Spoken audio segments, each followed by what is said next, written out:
How's everybody doing? Positive and productive, I hope. Thanks for tuning in. Thanks for sticking with me. Do me a favor and share the content with friends, family, anybody that you think the content is relevant to. Remember, local elections are more important than national elections, but dollars are stronger than votes. They won't stop until we stop them. Liberation comes at a cost. Who's willing to pay for it?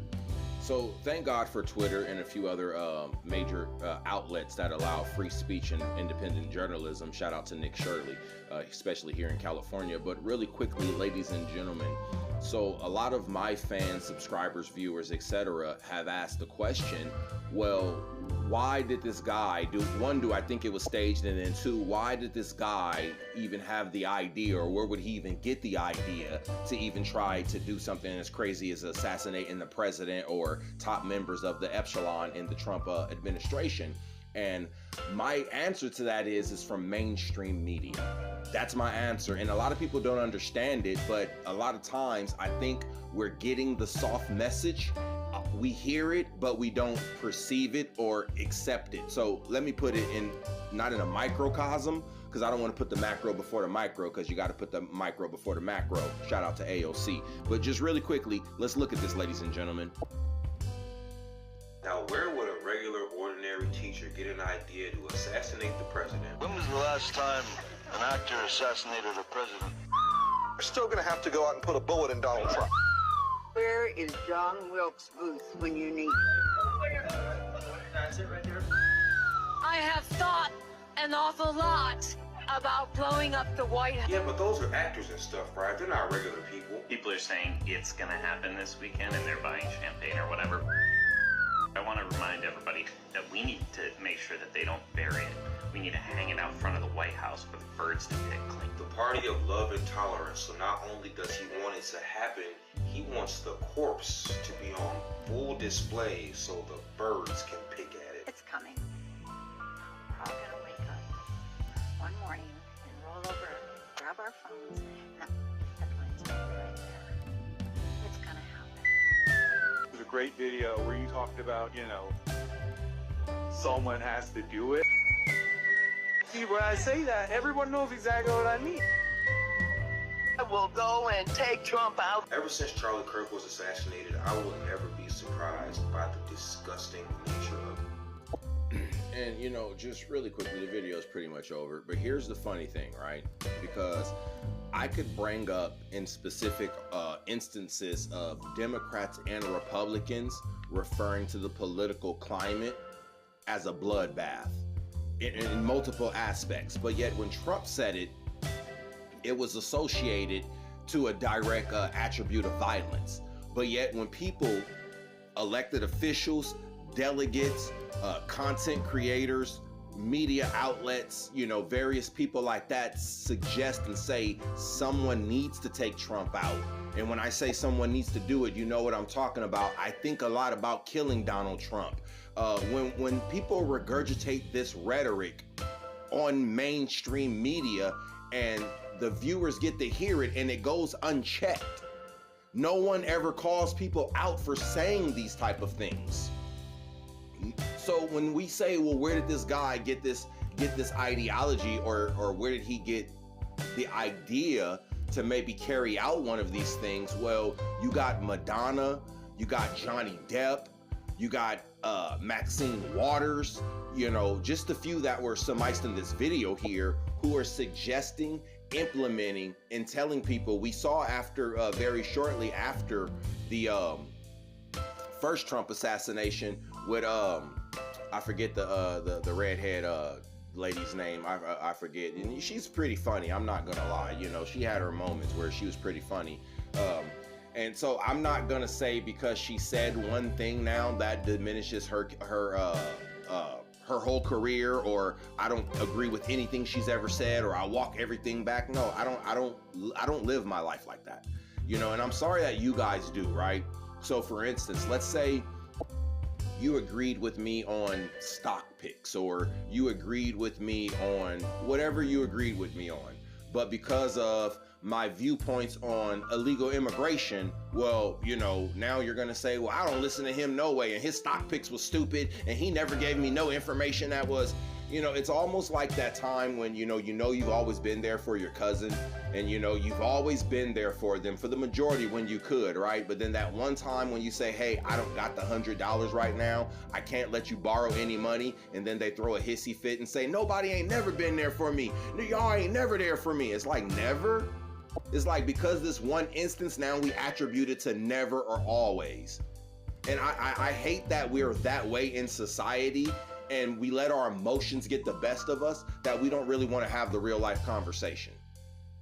So in actuality and in essence, mainstream media is fueling the narrative where we see elected officials, social media influencers, celebrities, pundits, and the like.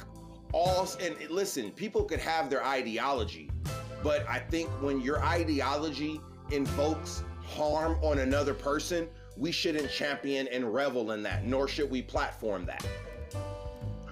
For instance, I have my critique against Black women, against the LGBTQ community, against the fake Jews, ladies and gentlemen. I'll say it. I'm not worried about, oh, well, you can't say certain things on, I'll say it, the fake Jews. So when I say these things, I'm never gonna say that I wish that they should die, that I want harm to happen to these people, physical violence. I'm critiquing their ideologies. I'm telling you I don't agree with the things that they do, with the things they say, with the things they believe. I'm not telling you I don't agree with them in totality. Because this is what most of y'all don't understand. Let's just say, for instance, my critique of Black women. Well, if they were to stop doing the things that I critique, or start doing things that I'm saying that they don't do, well, then I wouldn't have a critique of them no more. So it's not Black women, it's the actions and or behaviors. Again, even with the fake Jews, I'll say it a million times, ladies and gentlemen, I'll say it. Even with them, it's their ideology and the things that they espouse and try to implement, especially in the United States. Those are a lot of things that I have qualms against. Again, that doesn't mean by any shape, form that I invoke violence against these people. That's not what that means. I'm critiquing an ideology and or a viewpoint. But when people don't, and I've heard this said before, maybe you agree, maybe you don't. I heard that generally speaking, when conservatives disagree with you, they're disagreeing with your viewpoints and ideology. But when Democrats or liberals disagree with you, they're hating you as a person. And I probably butchered that a little bit, but basically that's the truth, because I know a lot of times, even when I was on the side of the left or progressives, I know a lot of Republicans or conservatives who would just want to have the conversation. It's like, you still my boy. We ain't got to agree on these issues, but you still invited to come hang out and let's party and hang and do what we do. I don't hate you. You're not disinvited because you believe what you believe.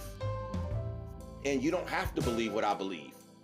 And I've always, now that I'm looking back and thinking about that narrative, I always remember that narrative. You're still my friend, my family, my whatever, just because you think what you think, and I'm not inviting you just because of what you think in your ideology.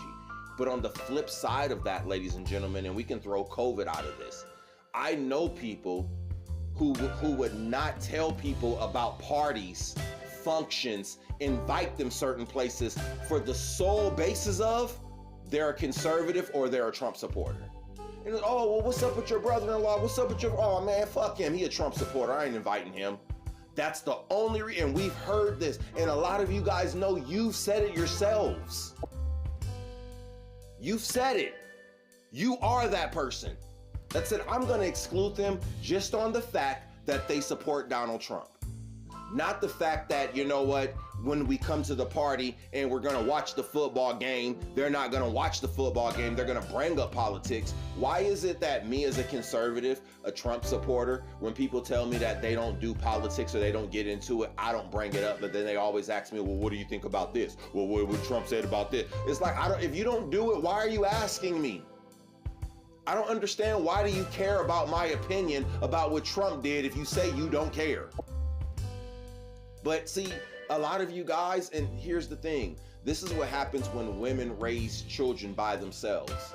Because the things we saw and grew up thinking that are okay in the norm, they are not, ladies and gentlemen. We sit here flat-footed and tell people, I don't care. I don't care about it. But then we inquire. And when people say, well, no, if you don't care, I don't care to have the conversation because I know you don't care. That's like right now, if I tell you I'm very concerned or adamant about whatever my topic is. Motherfucking monarch, the mating pattern of monarch butterflies. That's what the fuck I care about. But then you tell me, you know, I really don't give a fuck about monarch butterflies, how they mate, their migration pattern. I really don't give a fuck about that. And I say, okay, cool. You don't have to care about what I care about. But then I ask you about the Lakers and something about LeBron James, and then you want to bring up, well, about the monarch butterflies, right? So when they're flying south or do they fly north? And it's like, but you just told me you don't care. Why am I about to tell you something that I'm passionate about when you've already prefaced that you don't care about what I'm passionate about? See, y'all, this fucking pisses me off, ladies and gentlemen. This pisses me off. It does. Because then you guys wonder why people don't want to engage with you no more. Why don't, well, you don't want to have the conversation. No, I don't want to have the conversation with somebody who already told me that they don't care about the conversation. When I do, I'm passionate about this. I love this. This is something that I believe in wholeheartedly. So now when we're talking about, for the same argument, monarch butterflies, but you don't care the stages of a pupa, a larvae, the chrysalis. You don't care about none of that. You don't care about the new scientific feature that the chrysalis is actually formed with a new organic compound that scientists didn't. You don't care. You don't care. But I do. So now how do I have the conversation with somebody who doesn't care? And I tell you guys a lot of times, most of you don't care enough to know or just don't know enough to care. And that's the fundamental fact right there, ladies and gentlemen. That's the fundamental fact. And I don't want to put people on blast, but I could show you a gentleman who shows me all this stuff. First and foremost, he's a 50-year-old man who sends me TikToks. Already, ladies and gentlemen, you're getting your news from TikTok as a 50-year-old fucking person in society. Number one, right? Number two, he doesn't even know enough about these. So it's like, okay, they said that, but now let me ask you this question. Oh, well, the lady in the video said, oh, well, the guy in the video said, oh, well, the person in the video said, no, fuck the video. I'm asking you about this. Oh, well, the video didn't talk about that. Okay, but it's alluding to. So for instance, when they were talking about, when they were talking about when Trump gave the money to Iran and it just fucked up the US economy because now we got to give $6 billion to Iran, right? And now that's it. And as much debt as we're in, now we got to pay them money for this unnecessary war, right? Remember, we all heard that narrative. But then when I asked him, I said, well, first and foremost, do you realize that the money was already Iran's money? It's not our money that we're giving them. We're giving them their money. Do you realize that? Do you realize that? No. This is, so you're arguing what you don't know about. Because you're saying that first and foremost, the United States didn't even give them shit. That's number one. At least what we're talking about with President Trump right now in this situation. So number one, out of that $6 billion we're referring to, it's still held in banks in Qatar and a few other places, but primarily it's held, it's held in a bank in Qatar. So now the point is, I spilled some shit over here, but it's fine. Don't cry over spilled milk. We just clean it up, right? So now the point is this. All the people that were saying, oh, well, the United States has to pay Iran this and we got to give them that and we got to give them that. First and foremost, no, we don't. Number one, it was their fucking money. That's number one. So you're telling me what we did when we didn't do it. Then you're attributing that we're giving them money that is our money and we're going to give them, which is not the case. And then secondly, this would be thirdly, right? And then thirdly, Thirdly, this decision already came because of the fucking the deal that Obama has struck with them about fucking I can't even think of exactly what it's called, but basically it's the Iran nuclear the nuclear agreement that they came up with. Can't think of exactly what it was called. But because of that and the provisions, and so they had things where they couldn't fund terrorism, they couldn't do certain things, and their money would be seized or confiscated, various things of that. So that's primarily what happened when we found out that they were still funding terrorism. So therefore their money got seized. But do you know, here's the interesting part about this. In like 1978, when Jimmy Carter took $12 billion, it's estimated about 8 to 12 billion. What's 3 or 4 billion amongst friends, right? Amongst enemies. But so when it's estimated that Jimmy Carter took 8 to 12 billion dollars from Iran in 78, do you realize he only gave them about 3 billion back? And then made them put another billion basically in an escrow account. So they took, let's just say they took 8. I'm gonna say they took 12, but I'll concede the point that they took 8 billion. 7, 6, 5. So let me get this straight. There was 8 billion. So they only gave about 3 billion. So where did the other 5 billion go? And that's on the low end, ladies and gentlemen. Where did the other 5 billion go? But nobody talks about what Democrats did. Nobody wants to talk about that. And then my point exactly, because I know I go off into a ramble a lot of times, I'm gonna always rant, but here's the thing. Here's the point, right? Because nobody's talking about what the Democrats did, but they're pointing out what the Republicans do. But yet, at the same token, right now, in the same current environment, when people, so when these people do these things and they're saying, well, where did they get this idea from? Well, because they're not calling out what leftists and progressive media outlets espouse. This crazy language and verbiage that they allow people, and this rhetoric that they allow people to spew. No one checks it. No one corrects it. Here's the craziest thing. The dude put out a fucking manifesto. The dude was a fucking Democrat.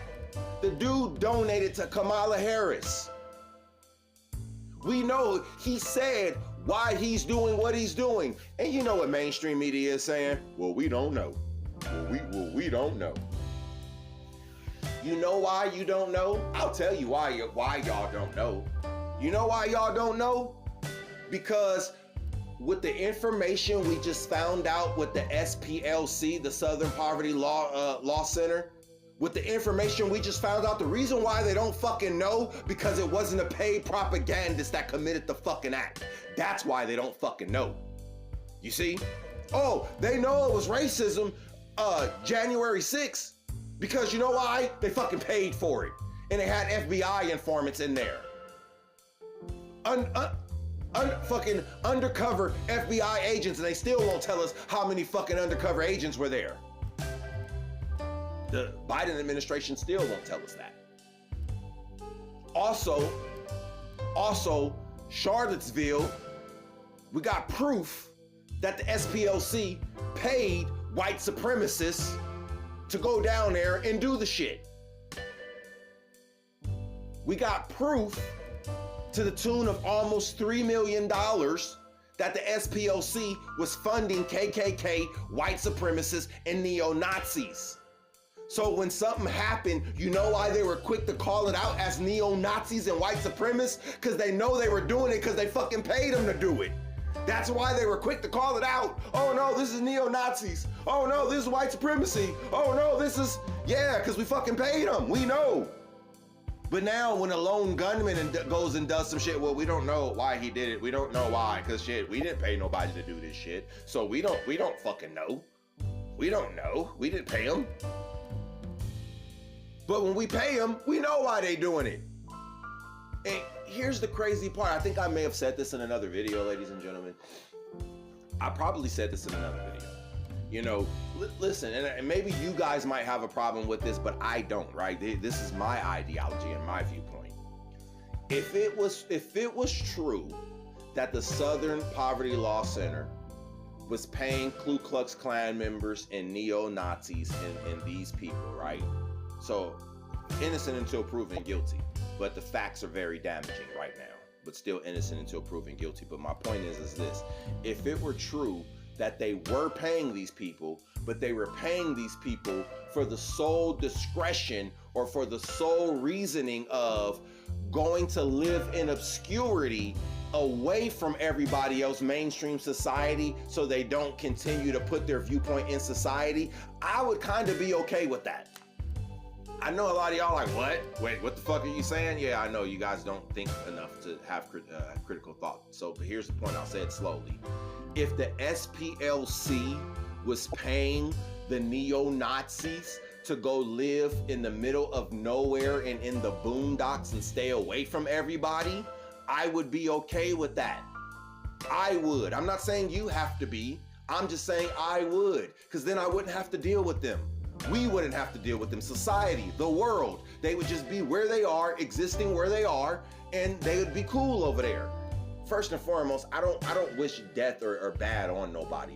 It's a fundamental component of life. In order to live, you have to die, right? People say you've never experienced life until you experience death. Neither here nor there. I just tell you it's on X, maybe it's on Rumble. Hopefully you're subscribed. But my point is this, is that just because I don't agree with you or think something different about you doesn't mean that I want violence to happen to you.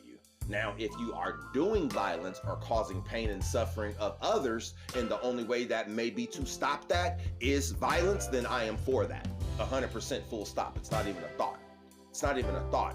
But if you just believe what you believe, if you just say, hey, I don't want my blonde-haired, blue-eyed son or daughter to marry your brown-haired, black-eyed son or daughter, I'm okay with that. I don't think you should die because that's what you think. But now, if your son start trying to date my daughter, or your daughter starts trying to date my son, and now you want to use violence against my son simply for the fact of what you don't like is happening, and it's a consensual situation, and you want to use violence, well then yes, of course, I will meet you with that violence. Not only will I meet you, I will surpass your violence. Promise you I will. Promise you I will. And that's what a lot of people don't understand. That's what a lot of people don't understand. You got people who are willing and capable of extreme levels of violence. Extreme, ladies and gentlemen. I mean, we see some of it in society, but here's what you guys also don't understand. We got bad people that are capable of violence, but we also got good people that are capable of violence. And y'all don't want the good people who are capable of doing the violence to do it. Y'all don't want that. Trust me, y'all don't. Because now it's gonna be a blanket statement. It's gonna be just a whole blanket statement of, listen here, if you don't espouse what we know to be true and self-evident by the things that we can see, well then guess what? Guess what now? You see what I'm saying? So we trying to let y'all make it. We're trying. We're trying to let y'all figure it all out, but if y'all can't figure it out, we will figure it out for you. And this is real life. Because now we're understanding that people are gonna use manipulation and mendacity to get their viewpoint across. And that's okay.